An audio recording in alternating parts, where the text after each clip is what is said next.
Crazy stuff popping off in the UFC this week. UFC 324 is scheduled to pop off next Saturday night, the first non pay per view event for the UFC under the new Paramount agreement. The UFC had put together a pretty solid card overall. I actually like the card. I'm going to be doing a live broadcast of this card that night, and I hope y'all jump on board and join me. But this is a really crappy situation what's popped off here, and it makes me have a lot of questions that I think need some answers need to be provided because what's popping off right now with the UFC in this card, it almost makes you think that maybe they knew something that we didn't know. I hope that's not the case, but UFC 324, which is headlined by Justin Gaethje and Paddy Pimblett for the lightweight interim belt, the unnecessary interim belt. The co-main event had been scheduled to be Kayla Harrison, the bantamweight champion, against Juliana Pena. I mean, not Juliana, shoot, Amanda Nunes, the former champion, the former double champ, in fact, the arguably the by most of people's opinions the greatest women's fighter of all time in the UFC. Nunes was coming back, man, because she wanted to come get that strap. I wish she had never left, but I understand she left for reasons that we won't know. I mean, it's personal and matter. And Kayla Harrison got the belt. She beat Juliana Pena to capture the strap. And here was Amanda Nunes. And Amanda Nunes coming out of retirement. This fight was scheduled for next Saturday. I thought it should have been the main event. Now it makes me wonder if there was some knowledge of a situation that would make you actually make them the co-main event, even though by far it's clearly the main event of that card.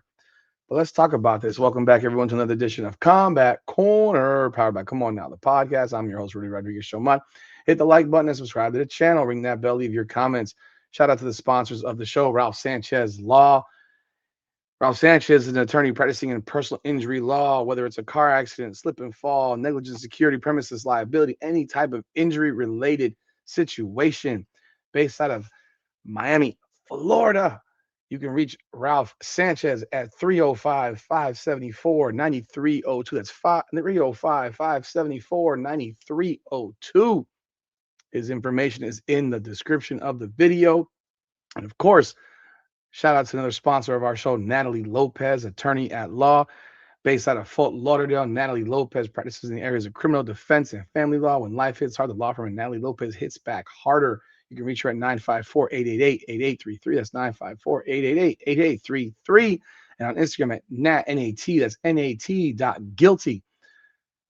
Please be sure to give a shout out to our sponsors if you need them in the injury world or in the criminal or family world. They are here to help you. Their information is all in the description of the video. Let's jump in on this video right here. So, Kayla Harrison was supposed to defend her strap against Juliana Pena, against Amanda Nunes. And I'm gonna be real. I was hella excited about this fight. I think this is honestly, short of one other fight or maybe two fights, this was the biggest fight the UFC could possibly make. The biggest. I think the only two fights that could be bigger than this fight would be a fight between Ilya Topuria and Islam Makhachev, and then the other fight would be John Jones and Tom Aspinall.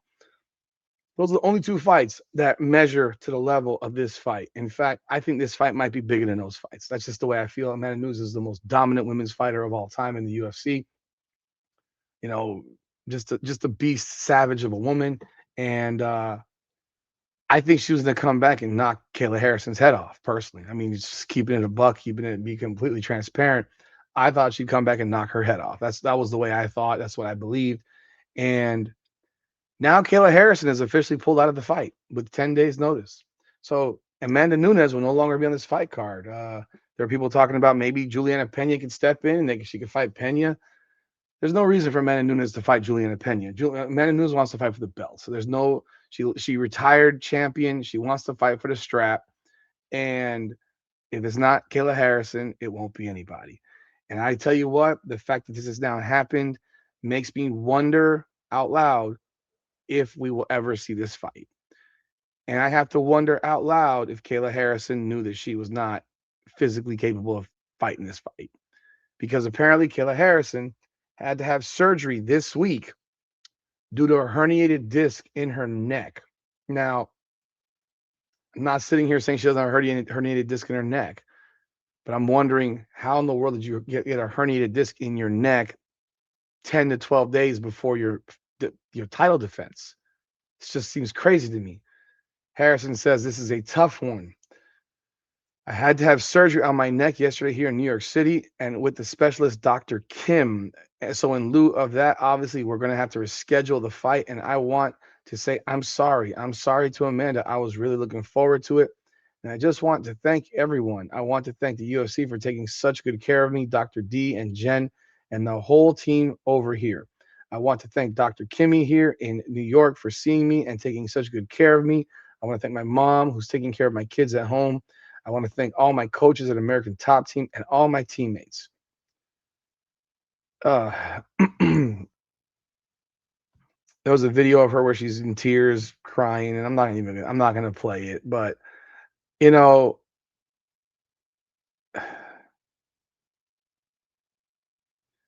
this is day one of recovery, and the road back starts now. Harrison said, "I don't know God's plan.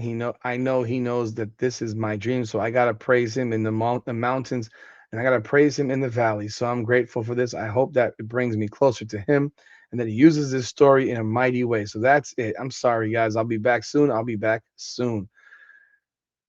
Now the fight card's completely changed because now you have a co-main event featuring Sean O'Malley and Song Yadong. You got Waldo Cortez Acosta and Derek Lewis. You have Natalia Silva versus Rose Namajunas. It's a big fight in the flyweight division. Arnold Allen and Gene Silva. That's a great fight actually in the featherweight division. The prelims are Umar Nurmagomedov and Davison Figueroa. This is gonna be a fun fight right there. Bantamweight, Atiba Gauthier and Andrei Pulyaev. Middleweight, Nikita Krylov and Modestas Bakuskas. And then you have the early prelims: Alex Perez, Charles Johnson, Michael Johnson, and Alexander Hernandez. That should be a fun fight right there, too. Josh Hokiet and Denzel Freeman, Ricky Tercios, Cameron Smotherman, and Adam Fugit and Ty Miller. Again, this is a strong card. I like the card. I liked the card from the beginning. I just thought that the Harrison Nunes fight should have been the main event. I was very, very vocal about that. But now I got to wonder. You're talking about 10 days before the fight, you bow out. It's just, like this happened yesterday. This was announced yesterday. I gotta wonder out loud. Did you know? Like, did you know that your neck was jacked? Because I can't imagine that she got hurt in practice. I just, you got to be so, the levels of stupid that you have got to be to have a herniated disc in your neck happen in practice 10 days out from a title defense. It's utterly irresponsible as a fighter. Like you have got to. I remember when Dana White was criticizing some of these camps. I think it was Team Alpha Male, where like these guys were always getting hurt and they were always pulling out. Or was it AKA? It was one of the two. It was Alpha Male or AKA. I can't remember which one it is. If anyone could correct me, I'm fine with it. But one of these camps where these guys were constantly getting hurt and they were constantly pulling out of fights. And Dana White got to the point where he was saying that, yo, you've got to train responsibly because you're messing with money, you're messing with the cards, and you're making us look bad as a UFC. This is a bad look. This was supposed to be the biggest fight, realistically, of this card. And Kayla Harrison bowing out 10 days before the fight. I mean, come on, dude. Come on now. There's got to be some level of responsibility and culpability. I mean, Amanda Nunes has spent the last 6 months pretty much getting ready for this crap. Like, it's bananas. And when you think about a surgery and a herniated disc in your neck, how long does it take to recover from surgery on a herniated disc in your neck? So I have to wonder, did she have a fusion? Like, what did they do? It says recovery from herniated. This is AI, so don't quote me. Recovery from herniated neck herniated disc surgery varies, but generally involves feeling better within weeks. It ain't about feeling better. She's a fighter. Returning to light activity in 2 to 6 weeks, normal routines in 2 to 3 months, and full recovery, especially for fusion, 3 to 6 months, with nerve pain weakness potentially taking 6 to 12 months. Like you're talking about a fighter who uses her physical strength to beat people, because Kayla Harrison is not the most skilled on her feet. So her ability comes in the physical takedown, pound you out, submit you type stuff. She's literally going to be sitting on the sideline for a year. I have a hard time buying that she fights before January of next year. Just don't see it happening. I just don't see it happening. And you have to consider the fact that, Kayla Harrison is no young chicken. She's like, what, 35, I think? She's 35. But more so, Amanda Nunes is like 37. She's 37 or 38. She's 37. I don't know when she turns 38. But she turns 38 in June. I mean, in May 30th. So she's only getting older, and there's not really a whole lot of reason for her to fight anybody else. Like, there's no benefit to it. Everyone, unless she needs money, and then if that's the case, then yeah, there's a fight with Juliana Pena is a fight you would make. I mean, it's definitely a fight to make. But God forbid Amanda Nunes lost that fight, then the fight with Kayla Harrison potentially is dead. Here's the thing: I think the fight with Kayla Harrison is dead regardless. I don't think they're ever going to fight now. I don't. This is one of the things that, if you remember when the Tony Ferguson Khabib Nurmagomedov thing got rebooked and rebooked and rebooked and rebooked. Now, mind you, that was like 4 or 5 times. This is only once, but it was one of those cursed fights that never happened. It never happened. And what happened when it got rebooked? Tony Ferguson started getting knocked. His head started getting knocked off. So we never saw that fight. And I don't know. I have this uncomfortable feeling that we're never going to see this fight now, because I think Amanda Nunes is going to be sitting on, like she'll have been sitting on the sideline now for how many freaking years? How many years will she have been sitting on the sideline for? Her last fight took place in over Irene Aldana on June of 2023. You're talking about it'll have been minimum 3 years since she last fought. I think that is freaking crazy. I think it's dangerous for her. I thought it was a dangerous fight for her regardless. I thought she'd win, but she's not getting younger. She's talking about now you'll be over 38. Like, you're talking about maybe closer to 39. I cannot see Kayla Harrison coming back inside of 12 months. If Harrison can fight inside 12 months, you make the fight. After that, I think Nunes says, screw this crap.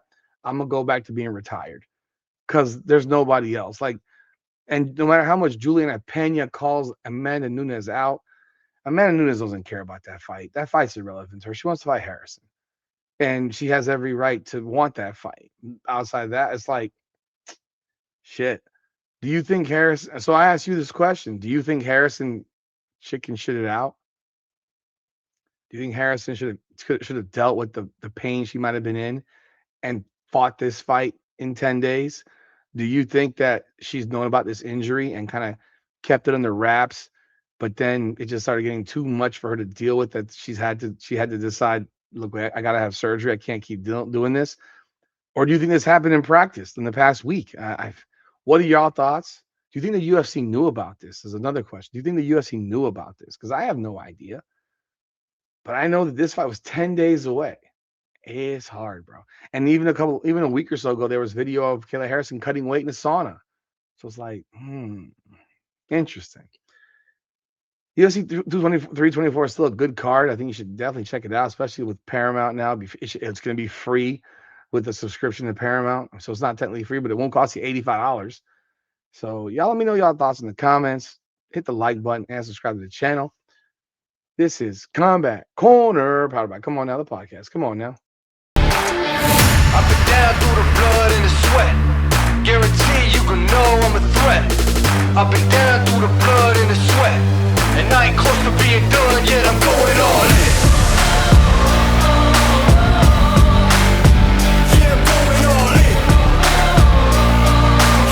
And I ain't close to being done yet, I'm going all in.